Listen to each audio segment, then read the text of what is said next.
Good morning, everybody, and welcome to my podcast. This is episode 10 of JV Talks. My name is Jakub, Vanis, and today we're gonna be basically summarizing what happened in the WWDC, the newest Apple software conference that just happened this week. There's a lot to unpack, so hang in there and we're gonna go through it as Apple announced it. So we're starting with VisionOS. So their newest product is Apple Vision Pro. I'm extremely excited about it. I will actually get to see it just next week and test it myself, so I cannot wait. I'll probably have a video about it on my channel. But there are already some improvements, believe it or not, from the VisionOS 1.0, which basically, they launched in February this year. So it's been there for, 3-4 months or something like that, and we're already getting 2.0. And there are some very nice updates that we can go through. Especially, I think the most requested update is that your current photos that you took with your normal camera will now be able to basically make into a 3D environment. They will become spatial. So especially, for those precious moments with your loved ones. Tim Cook was also mentioning that, his parents passed away, that he can revisit those moments thanks to this feature. So we'll have to test how good and accurate it is. We also see that we are getting some new gestures, how to actually use VisionOS, and they should be quite helpful. Just by turning your wrist, you can get a control center going, you can see time, etc., etc. So this is well requested, and I think should improve the overall user experience. The other thing that we're getting is basically one of the killer apps is this Mac Virtual Display, and people love it for productivity reasons. Now it's gonna be way wider, so you can have this ultra wide display that kind of wraps around you, and it should go up to the resolution of 2 4K monitors, so that should really improve a lot of things. And the other thing that they have mentioned also is that they are announcing new 3D experiences at 3D movies that they're going to be launching in iMovie, so they should be extremely immersive, and they also start to sell outside of US finally by the end of this month and in July. So for me, closest is Germany. I don't have that bank account to support something like this, but we'll have to wait and see. Next up, we have iOS 18, and this has been an update that basically we've been really hyped about for quite some time, because it allows more control and customization to the users, especially when it comes to your screen and grid of icons. So as you can see here, what we're basically gonna be able to do is move icons anywhere and the widgets also anywhere, so they don't distract from what your wallpaper is, especially if it's with your loved ones. I hate it when there is my daughter and you cannot see her face due to the icons, being there obstructing the view.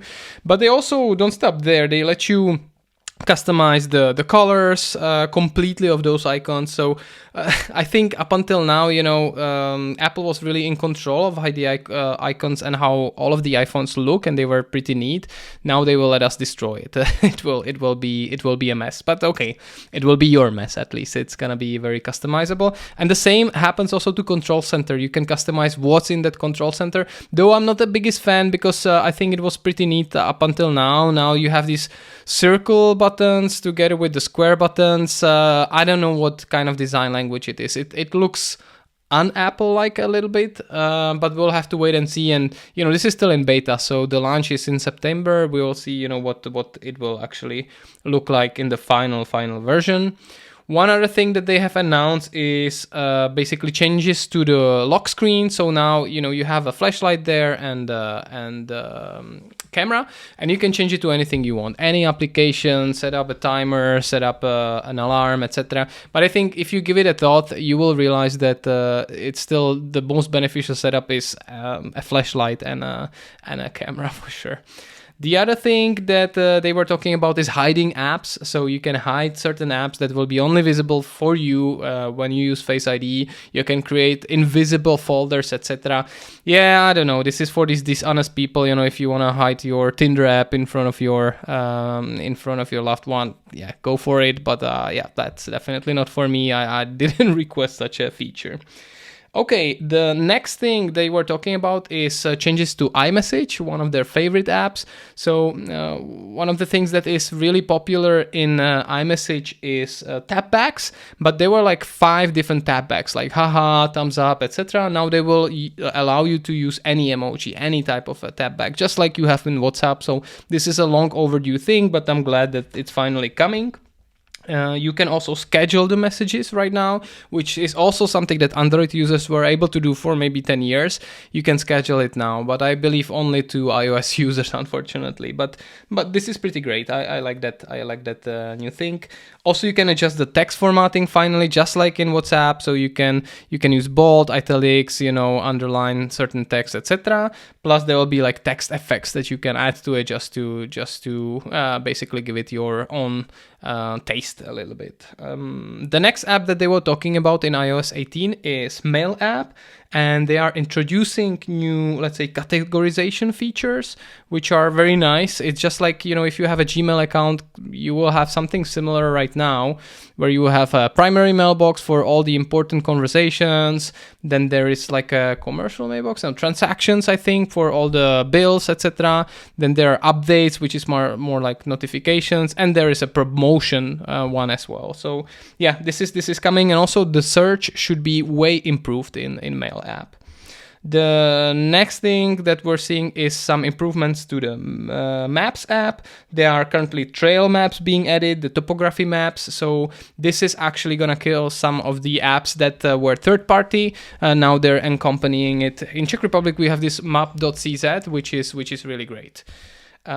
They also now added this option to pay back with Apple Pay, simply by basically getting your device closer to another device. I hope they figure out the security, things around this, that nobody is able to just steal from you at the concert or anything like that. That would be terrible. But I'm looking forward to these.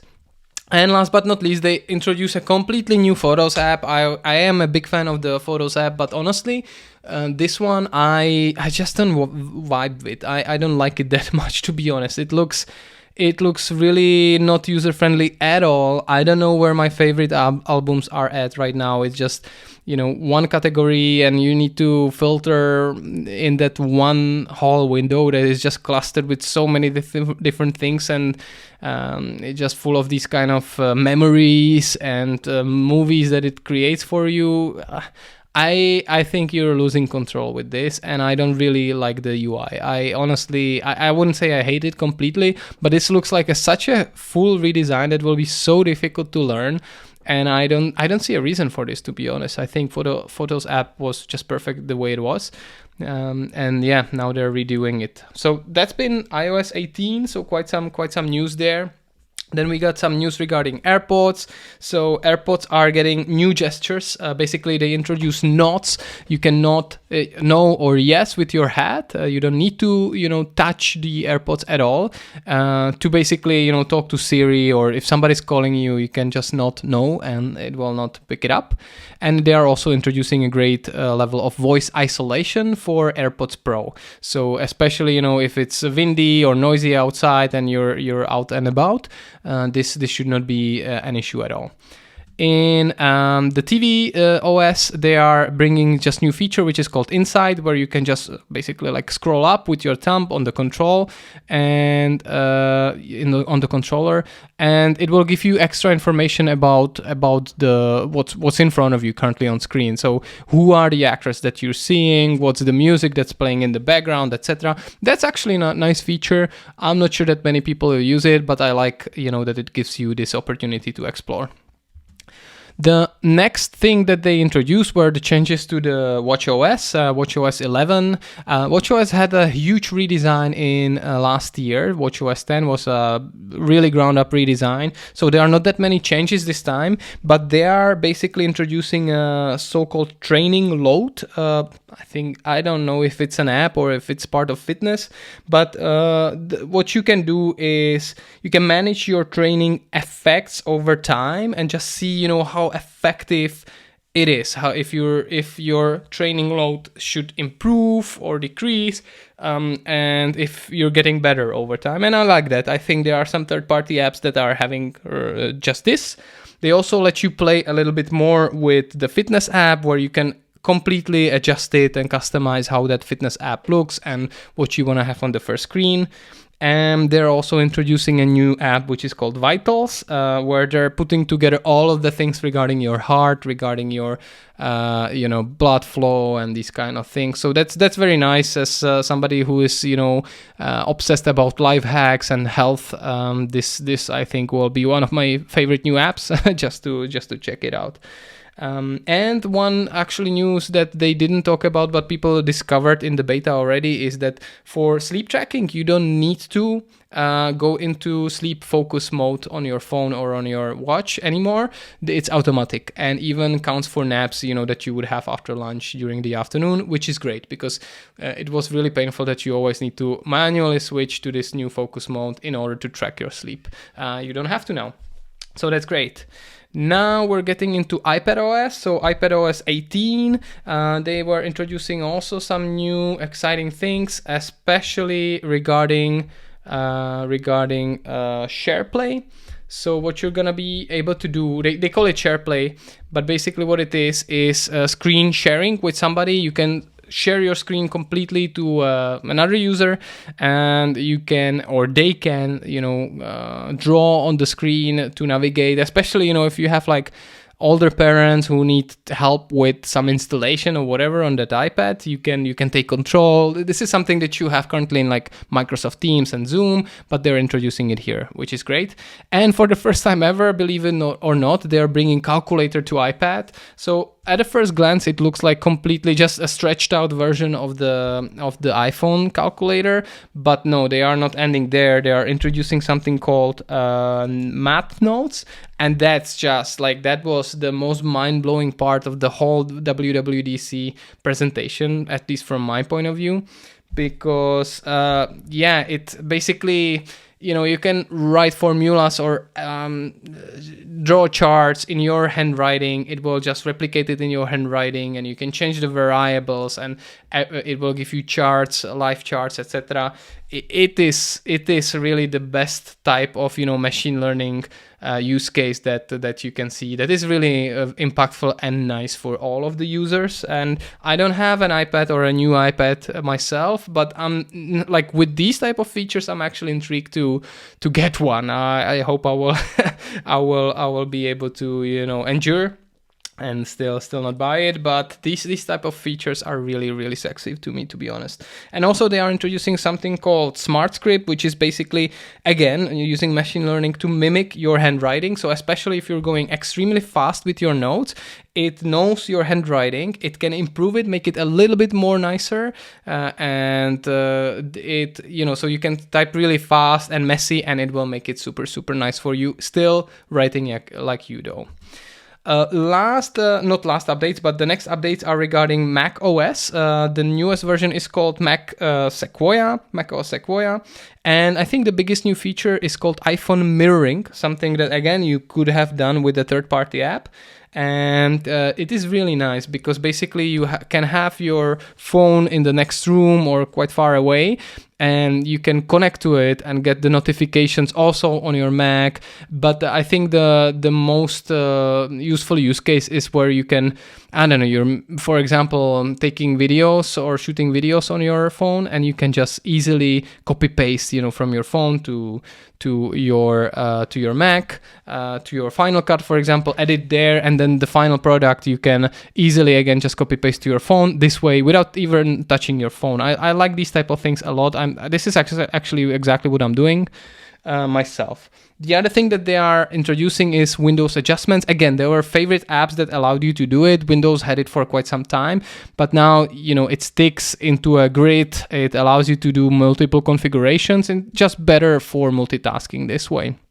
The other thing that they introduced is a password application. So again, this is killing some other apps that are there that are currently being used. They already had this keychain, but it was a little bit messy to navigate through. But now you can store all your passwords across all of your Apple devices in this one app. And I'm definitely gonna use this. This is a huge life improvement for me. Really, this will help a lot. Then they were talking about Safari, and basically there is just one feature that I wanted to highlight there. They call it Safari Highlights, and again, that's something that I think Chrome was offering for some time, and it's like a summary of a page.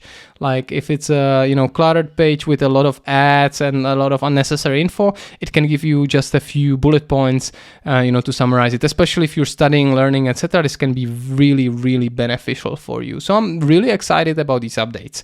So normally they would end there, but they went a bit further, and the last section, that was maybe 1/3 or even almost half of the whole conference, was dedicated to something called Apple Intelligence. So Apple Intelligence is basically Apple's first take at AI, and it's a very successful one. We've been waiting quite a long time for this, and it goes across all of the different tools and OSs. So it's available for iPad, it's available for macOS, etc., and of course for iPhone. And I think they did it really, really smart, because Apple was famously avoiding the word AI for quite a while, and now they came up with this own brand called Apple Intelligence, so they can use the same abbreviation, AI. It's Apple Intelligence, just like artificial intelligence. So in the next thing, basically what they announced is they are introducing new writing tools where you can adjust the text, with basically different tones, friendly, professional, concise. You can redo the text of your email, and it goes across the whole OS. So it's everywhere. It's in your notes, it's in your email, it's in your iMessage. It's basically underlying everything, and it's part of everything. It's not just a separate app. It's not just affecting Siri or anything like that. The next thing that they are adding is like generative AI for creating images, and they introduced Genmoji, which is basically giving you the ability to create your own emoji simply by typing it in a prompt. So yeah, here we have some examples: surfing T-Rex, cucumber face, and a squirrel DJ. So, but the sky is the limit. You can really create anything, and it can even know contacts. So it knows your contacts and pictures in your gallery, and it can also use those. Also, you can create other style of images. There is a dedicated app to this, where again with a prompt you can ask it to create any scenery, etc. Though they are doing it in just 3 styles. There is an animation style, illustration style, and sketch style, and they are deeply avoiding like real life or photorealistic examples. I think for deepfake reasons, they just want to really make it animated and clear. And like I said before, now you can use also the pictures in your gallery or in your contact. So yeah, you can make a animated picture of your mom, for example, for her birthday. And another thing that they are introducing is called Magic Wand. For example, you can make sketches in Notes app and then use this new tool, and it will redo it, make it nicer, apparently. But the biggest impact I think this Apple Intelligence will have on Siri, which is a completely new, sexy UI. It looks really, really nice. It's really fancy. And yeah, basically Siri was not really useful ever since it was announced, right? Like I remember when it was announced, I don't know, 10 years ago or 11 years ago, that was very, very nice with the iPhone 4, but eventually people stopped using it completely because it was so useless, and the competition was so far ahead compared to them, even Amazon or Google. But these days, I think Siri is really fighting back, and it should be at least on the same level, if not better right now. It should understand the context much, much better. And that's how it should make it useful, because they are basically computing everything in the phone for you, and the privacy was very important for them, that basically everything is done on device, and let's say the most heavier cases go to something called private cloud compute. So something that apparently even Apple cannot access for you. Everything is encrypted. They also add this ability to type to Siri, so you don't have to, voice it out. You just double tap on this bar below your screen, and then you can type your prompt to Siri.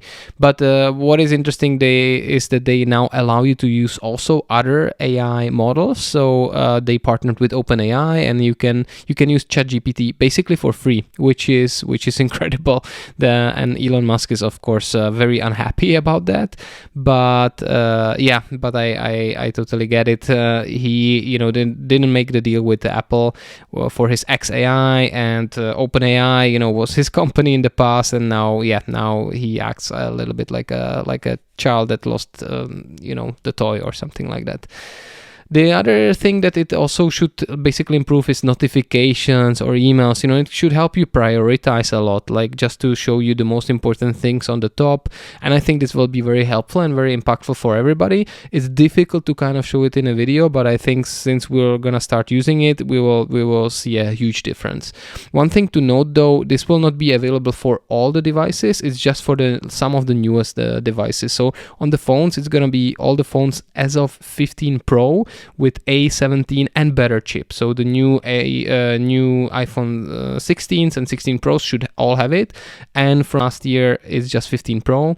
And then when it comes to MacBooks or Macs in general and iPads, it should be any device with M chip, so M1, M2, M3, M4. So it's kind of, you know, locked behind that. I'm not sure if this is, you know, a reason enough for people to upgrade, but I'm intrigued. I think the fact that it's, you know, just everywhere in the OS, underlying everything, is a huge step for Apple, and eventually throughout the years this will make a huge impact. And I'm glad that it's private and secure. So that's a great news for me. So let's see how useful it is. I will be installing the beta when it comes to open beta model, which is usually in July, and I'll be also making some videos about it. So yeah, otherwise that's it from WWDC. One of the most impactful, if not the most impactful, WWDC, you know, software updates Apple ever had. It's really quite exciting. Let me know what is the, you know, your highlight. What is the news that excites you the most in the comments below. Otherwise, you know, if you like this type of content, then hit a like, hit a subscribe button, and yeah, so far I'll be wishing you a great day. Thanks a lot for tuning in. Take care and bye bye. Cheers.